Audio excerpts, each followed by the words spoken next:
Bonjour à tous, c'est Pierre Carré et bienvenue dans cette vidéo pour réussir son brevet en maths. Alors, pour réussir son brevet en maths, il n'y a pas 36 000 solutions. La première chose que je vous recommande, c'est d'être vraiment très préparé, à savoir avoir bien révisé tout au long de l'année. Sauf que là, on est à un mois de l'échéance, ça veut dire que c'est un petit peu juste pour tout reprendre. Donc on va essayer de trouver 2-3 pistes pour pouvoir soit limiter la casse, soit viser une mention si c'est ça. Donc c'est parti. La première astuce, c'est qu'il va falloir être très stratégique. La stratégie, c'est la clé en mathématiques. La première chose que je vous conseille, c'est de réviser un maximum là où vous avez été bon dans l'année. Les grands théorèmes, Pythagore, Thalès, trigonométrie, ça c'est vraiment des classiques, c'est grand, il y a vraiment beaucoup de chances que ça tombe. Donc là-dessus, il va falloir mettre l'accent, bien savoir comment faire une démonstration en 3 parties avec les hypothèses d'un côté, tous les éléments qu'on vous donne, puis ensuite le théorème en lui-même, ça dépend si vous utilisez Thalès ou Pythagore, et ensuite la conclusion, la réponse à la question. Attention, il faut bien que vous posiez la question avant de démarrer un exercice, de savoir qu'est-ce qu'on attend de moi? Qu'est-ce que je dois faire dans cet exercice? Où est-ce que je dois arriver? Ça peut être calculer une longueur, ça peut être prouver qu'un triangle est rectangle, ça peut être prouver que deux droites sont parallèles. Voilà.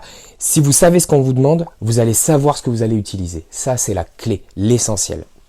Ensuite, en termes de stratégie, il y a de fortes probabilités que les fonctions, ça tombe. Et oui, les fonctions, on y touche. Normalement, si vous avez bien bossé les fonctions, vous devez savoir que une fonction, ça peut être représenté par un tableau, un graphique, un calcul, une expression littérale. Donc, il y a de fortes probabilités que ça tombe.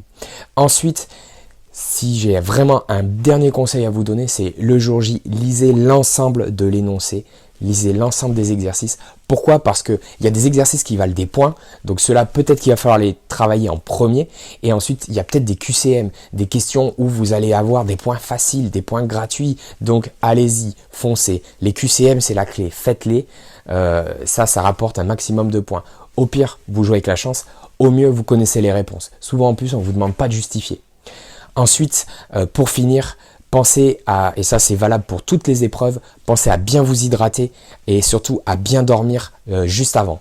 Pourquoi? Parce que si vous arrivez que votre cerveau il est fatigué, forcément le jour J vous serez encore plus fatigué, vous serez stressé et là ça va pas du tout. Donc pensez à très bien dormir, limitez au maximum les écrans avant de vous coucher aussi. Pourquoi? Parce que l'écran stimule l'activité cérébrale, donc essayez de 1 heure avant de couper tout, couper les réseaux sociaux et reposez-vous bien. Ensuite buvez beaucoup et ne mangez pas de plats lourds, pas de choucroute, etc., etc. Voilà, des choses très simples, de la viande blanche, des légumes, c'est parfait. Et ensuite, bon courage à vous et si vous avez des questions, n'hésitez pas à m'envoyer un petit mail.